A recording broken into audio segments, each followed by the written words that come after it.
오마오마오마홈 빨덴 짜웨 라마오레 랑게 두가 베메덴 송네 관계 간딘 쳔버거리 송 끼우도 짤도 솔. 예, 2부 오늘 한 3부까지 할 것 같습니다. 오체 투지에 대해서 한마디 하겠습니다.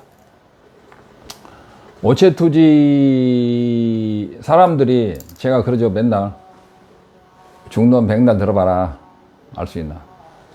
업장 소멸이 안 되면 업장 소멸하고 번뇌가 소멸돼야 수타원도 되고 아라한이 되는 거잖아요. 그럼 업장 소멸 수행을 해야 되잖아요. 그럼 금강경을 많이 업장이 소멸된다니까 금강경을 많이 읽는 사람이 있는데 틀린 거 아닙니다. 근데 업장 소멸을 하려면 반드시 신구의 삼업이 합일이 돼야 돼.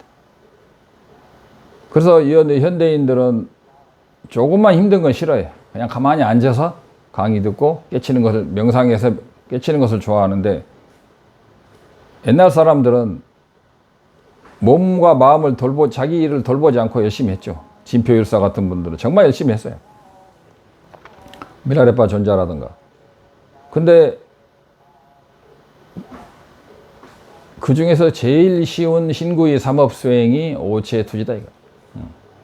오체투지의 공덕이라는 것은 대단한 겁니다. 지금 티베트 사람들이 굉장히 많이 하고 있는데, 원래 부처님 당시에 있던 수행법인데 티베트에만 전해지고 중국이나 한국에는 그게 전해지지 않았어요. 그래서 오체투지가 티베트제라고 하는데 천만의 말씀, 인도제. 오체투지를 하면은 지금 여기 뒤에서 오체투지를 하고 있는 친구도 있지만 우울증이라든가 조현병이라든가 각종 정신병이라든가 영가장애라든가 이런 것에 엄청나게 탁월한 효과가 있죠.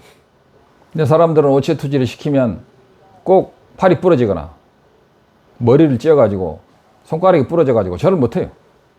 그럼에도 불구하고 손가락 부러졌으면 손가락 부러진 것을 기부스를 하고 절을 해야 되는데, 손가락 부러지면 나올 때까지 3개월이고 4개월이고 절을 안 해. 팔이 부러졌다고 절을 안 해. 삼배만 해도 여기 아픈데 어떻게 절하냐 그래요. 그럼 한 손 놓으면 되잖아요. 그러면 그렇게 몸이 약하면 하루에 10,000배라도 걸으면서 연불하고 그래라 해도 또 10,000배를 또 바쁘다고 안 걸어요. 뭘 시켜도 안 해. 그래서 공부는 신구의 삼업이 몸으로 해야 돼. 입으로만 나불나불 금강경 외고 지장경 외고 해가지고 아는 것보다는 100배 낫지만 자기가 온몸을 던져서 땀도 흘리고 참여를 해야 되는 거야. 말로만 그러잖아. 누가 잘못했다고 말로만 그러잖아. 무릎 꿇어 그러잖아. 몸이 따라가야 되는 거야. 말로만 미안하다고? 정말 미안하면은 교통사고 냈으면 돈을 다 내놓으면 되잖아요. 말로만 하면 안 되는 거예요.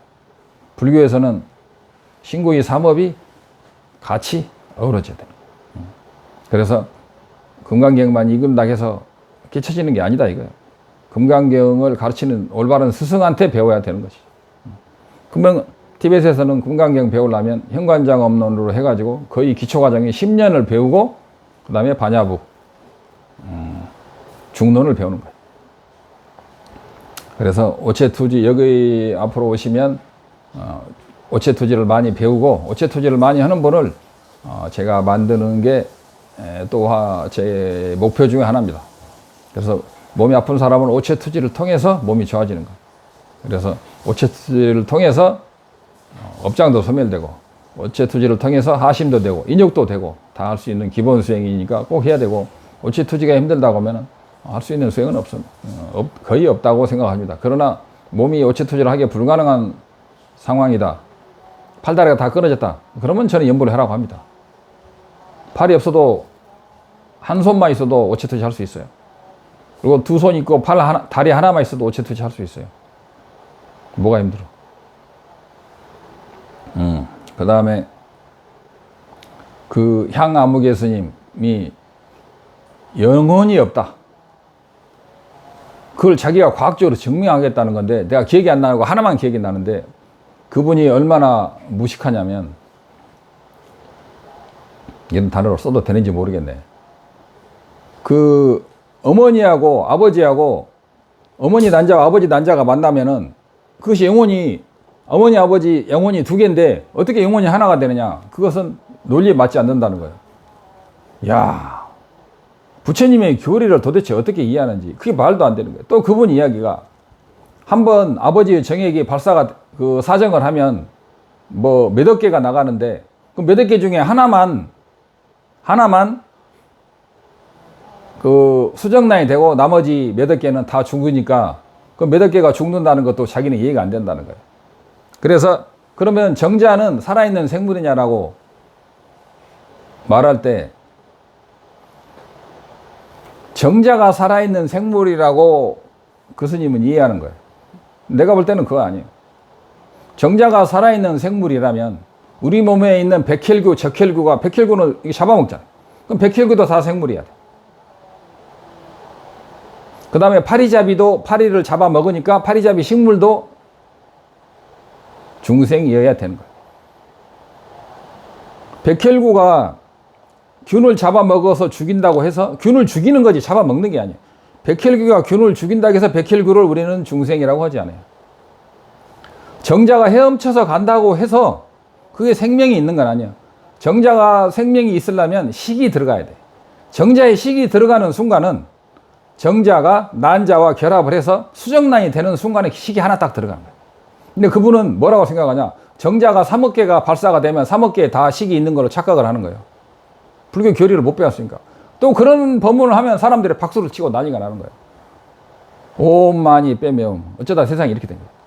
그런 어림 택도 없는 진짜 이론들이 그런 강의를 해도 법납이 30년 40년 된 스님 주지 스님들이 박수를 치고 신도들이 함성을 치고 그래. 기가 막힌 노래. 어쩌다 우리 불교가 이렇게 돼버렸냐. 응? 윤회가 없다는 거야. 영혼이 없다는 거야. 불교적인 영혼, 아니 기독교적인 서양에서 말하는 영혼, 소울 그런 건 없는 거죠. 그건 참나 이론이니까. 근데 아예 영혼을 부정하고 그 다음에 윤회를 부정하고 신도 없대.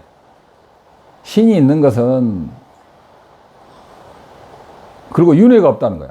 그러면 전생을 어떻게 윤회가 전생을 기억하는 사람은 뭐냐? 착각인가? 그리고 전생을 기억하는 부처님의 전생담은 뭐예요? 부처님은 바보인가? 소설가인가? 부처님은? 이런 가장 기본적인 논리도 지금 통용되지 않는 그런 것들이 불교 방송에서 히트를 치고 있는 걸 보면 정말 어쩌다 이렇게 됐나 생각이 듭니다. 여기까지 하고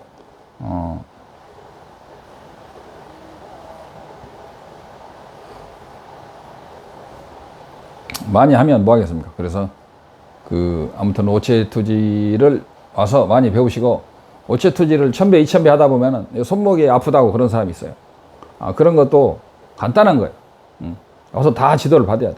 오체투지를 하면 할수록 온몸에 좋아지고 업장 소멸도 되고 좋아지니까 몸을 쓰는 사람이 건강하고 결국은 장수하고 건강합니다. 건강한 신체에 건강한 정신이 깃드는 겁니다. 건강한 신체라고 해서 반드시 건강한 정신이 깃드는 건 아니지만 건강한 신체에 건강한 정신이 깃들 확률이 훨씬 많다는 거예요. 몸이 약하면 수행도 못하고 저 같아도 유튜브도 못하는 거예요. 몸이 약하면 자식이 죽어가도 자식을 돌보지 못하고 부모가 죽어가도 부모를 돌보지 못하는 거예요. 이 몸이라는 것은 전생의 업으로 인해서 타고난 굉장히 중요한 인간의 여의주보다 더 귀한 것이기 때문에 몸이 나는 아니고 몸은 도구라고 하더라도 이 몸을 가지고 밀교 수행도 할 수 있고 현교 수행도 할 수 있는 거예요. 인간의 몸이란 그렇게 대단한 거예요. 그래서 몸이 건강한 게 굉장히 중요하다. 이러잖아. 건강이 중요하다. 그렇잖아요. 그래서 오체투지는 그런 면에서 굉장히 중요한데 뺀질거리면서 오체투지 안 한 사람들한테 정말 반성이라고 말하고 싶습니다. 오늘 이 정도로 하고 이제 3부 금강경 14품을 하겠습니다.